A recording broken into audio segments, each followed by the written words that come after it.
Like and subscribe and click the bell icon to get new video updates.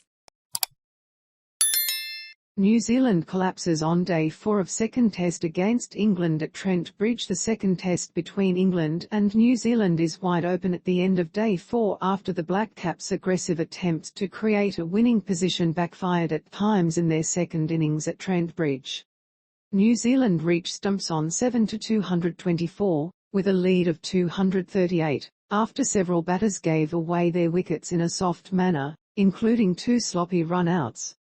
The English lost their last 5 wickets for 23 runs to be dismissed for 539 before lunch and trail by 14 runs after the first innings.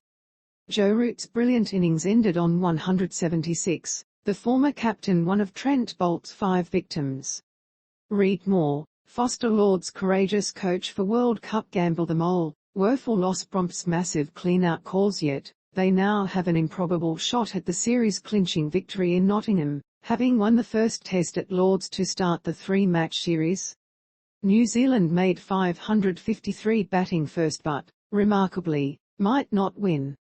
There have been only 3 successful run chases above 200 at Trent Bridge, the highest in 2004 when England 6-284 defeated New Zealand. New Zealand could have wasted time defending, instead they went for the runs. Having scored 550 plus, they are endangered. They can lose the test, but look at the approach that's real test cricket. Can anyone stop Jimmy Anderson, even for that matter Tim Southee? Real test cricket. Dr. Norman Nears, at Normaniers, June 13, 2022. The onus was on New Zealand to win the test, explaining its attacking mindset in the second innings that was exemplified by Michael Bracool's exhilarating 25 off 17 balls. Will Young, 56, and Devon Conway, 52, made half-centuries and both will regret how they departed. Young was run out after a mix-up with Daryl Mitchell going for a single, and Conway top-edged a sweep to Johnny Bairstow coming in from square leg when his reverse sweeping off-spinner Jack Leach had previously been so successful. Tim Southee was the other batter run out after Mitchell turned and started to run blindly for a second, only to stop and leave Southee stranded. That is a terrible piece of running. Panic all over the place, Mike Atherton said in commentary.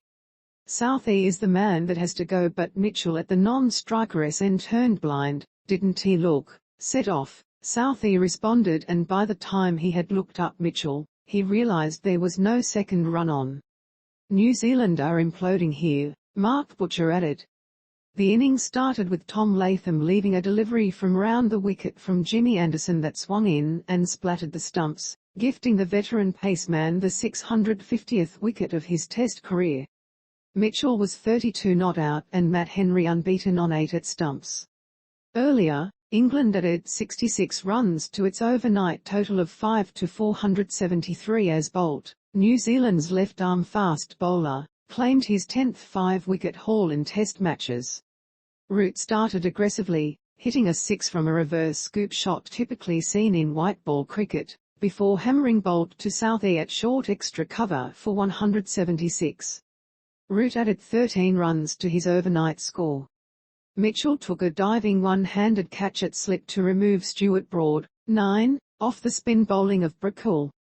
Ben Foakes was run out for 56 after a mix-up with new batter Matthew Potts, who turned back after initially calling for a quick single. Bolt, 5-106, completed his 5 for by bowling Potts through the gate. Half of his 5-wicket hauls have come against England, and Anderson, 9, was the last man out, stumped off Bracool. Playing his first test, Bracool had figures of 3-62. For a daily dose of the breaking news and exclusive content from Wide World of Sports, subscribe to our newsletter by clicking here. View Gallery.